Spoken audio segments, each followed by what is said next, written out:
Picked up this beer from Coronado Island. When I visited Coronado Brewery.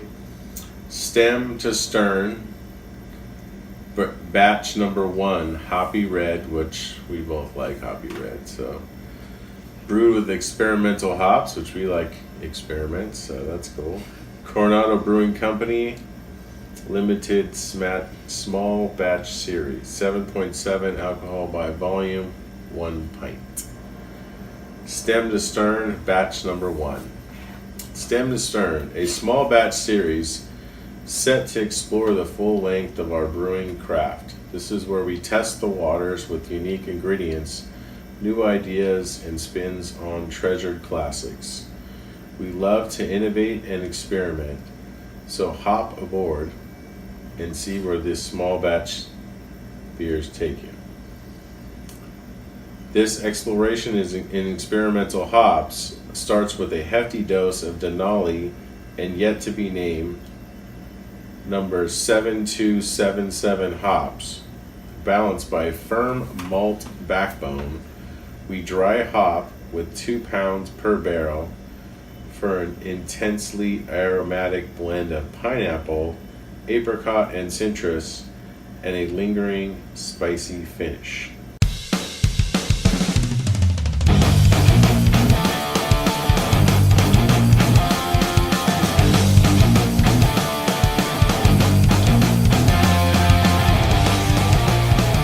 Welcome back to the Tapping Out Show. My name is Jeremy. This is Matt, and we're going to do Stem to Stern from the Coronado Brewery.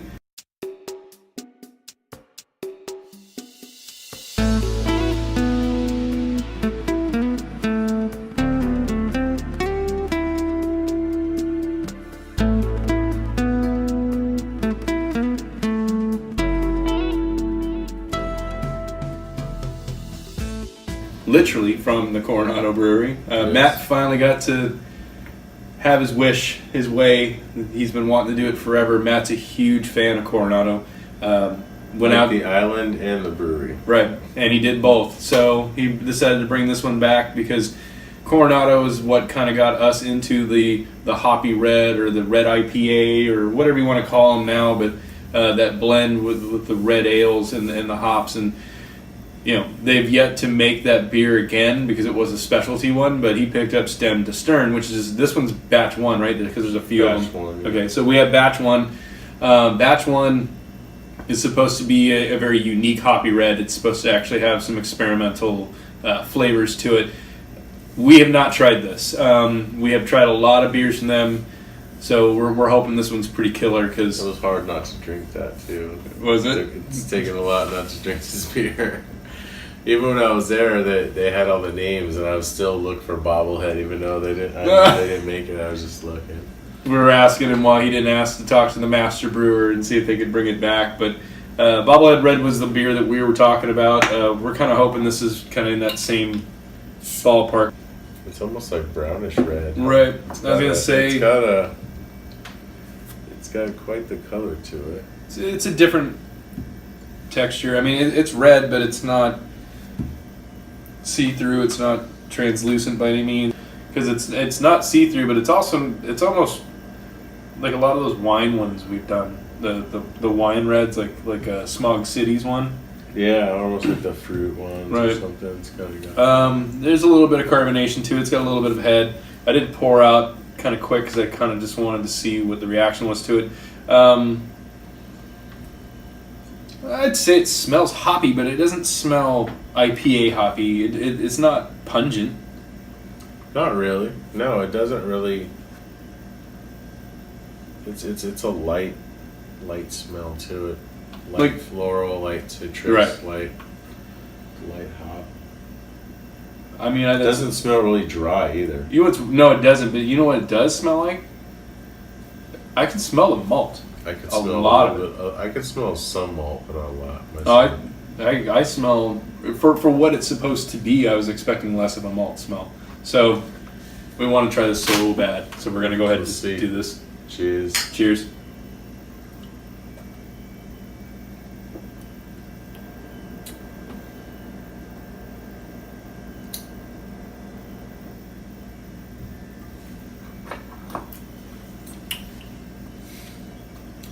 truckload of it. I like it. All right, so I'll go first because he's taking more swigs. It is probably the closest thing to the bobblehead that I've had, but it's not the same taste. For something that's supposed to be a hoppy red, there is a lot of malt to this. It's almost caramel-esque. Like you can tell it's like either roasted malt or some kind of like a finish to it because the hop is in there, but I really do taste a lot more of the red than anything else. And the hop part of it is floral and a little citrusy, but not dry.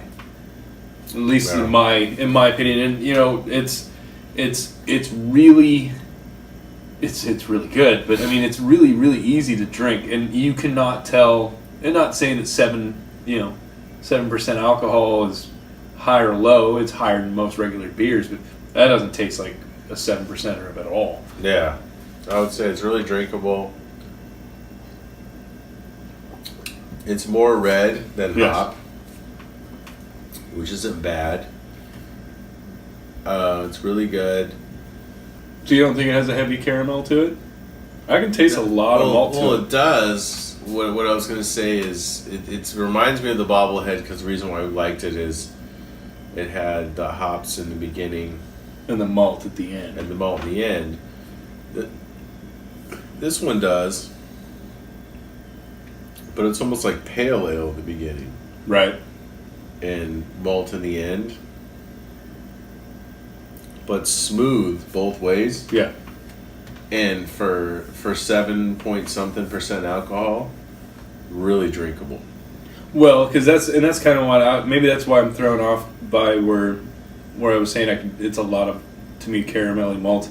I kind of see what you mean where it's not overpowering. The hops itself is not very strong. I should reiterate that one. Bobblehead Red from these guys had a very hot taste to it. It was an IPA. It was a red IPA. It was IPA beginning and ended off in the red. This is... it's got a hoppy taste, but it's not a hoppy beginning. It's a hoppy taste, and it carries out to a very malty... I'm just gonna say, like, to me, it has almost a caramel finish to it. It's really good. No, it's awesome. I mean, of course, something that this great is probably not gonna be around for long. Yeah, I mean, there was maybe 2 more in stock when I was there. Please, Coronado, stop making hoppy reds. You guys stop making. They're so good. Just make one solid good one just all day long. If it's this one, bobblehead, whatever. We love the way you guys do this. We love it. And you guys always do them as specialties or seasonals. And well, I would say just have one on deck at all times. And just switch them out. But let's get down to it. What are you going to rate this at? I'm just going to go 5 for 5 because... it's awesome. I can't really say anything bad about it. It's got 7-point-something, which is decent. And yeah, it's you don't want to go any too much lower than that. It's easy to drink. It's different, and it's really smooth. And I mean, really, I can't say anything bad about it. I wish we had more. Right. So I was kind of tugging between 4.75 or 5 out of 5. So if you're just gonna go 5 out of 5 just to make it an easy one, I'm gonna go 5 out of 5. Look, we've been chasing the taste that these guys made for 3 years now. Trying to find a company that gets anything close to where it's a red, but it's not like a traditional red, but it's an IPA, but it's not a red IPA. And they nail it every time we get one. We've talked before we did this one. There's not a Coronado beer that me and him have had that we don't like.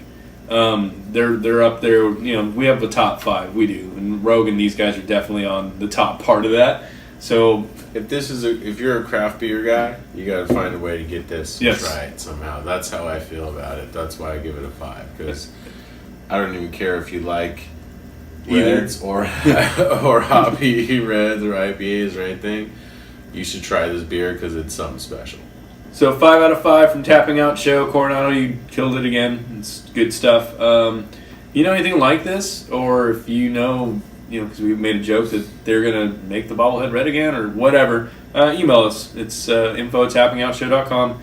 We're on social media on almost anything that I can at least think of, and that's it's just Tapping Out Show, all one word. We are going to finish these. These are really good. Again, thanks Coronado. Cheers.